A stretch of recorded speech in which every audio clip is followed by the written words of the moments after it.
कहानी बहादुर बिट्टो और बाघ। एक समय की बात है, एक छोटे से गांव में बिट्टो नाम की एक निडर महिला रहती थी। उसका पति एक सीधा साधा किसान था। एक एक दिन जब किसान खेत में हल चला रहा था तो अचानक जंगल से एक विशालकाय बाघ आ धमका।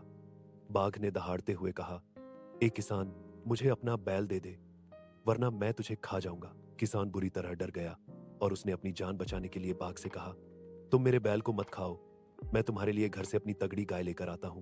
घर जाकर उसने डरते डरते यह बात अपनी पत्नी बित्तो को बताई। बित्तो को बहुत गुस्सा आया। उसने किसान को फटकारा और एक तरकीब सोची।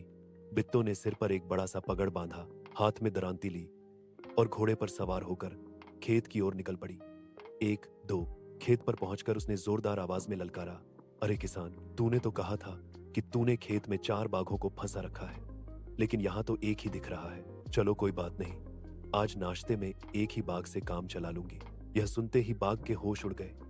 उसे लगा कि यह कोई बाघ शिकारी है। वह अपनी जान बचाकर जंगल की ओर भाग खड़ा हुआ। रास्ते में बाघ को एक सियार मिला। सियार ने बाघ को डरा हुआ देखकर कारण पूछा। बाघ ने सारी बात बताई। सियार बहुत चालाक था।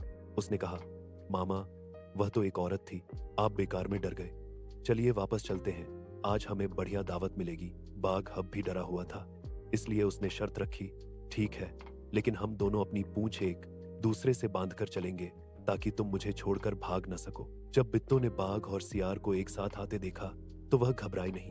उसने तुरंत एक नई चाल चली। वह घोड़े से ही चिल्लाकर बोली, अरे ओ सियार, तूने तो वादा किया था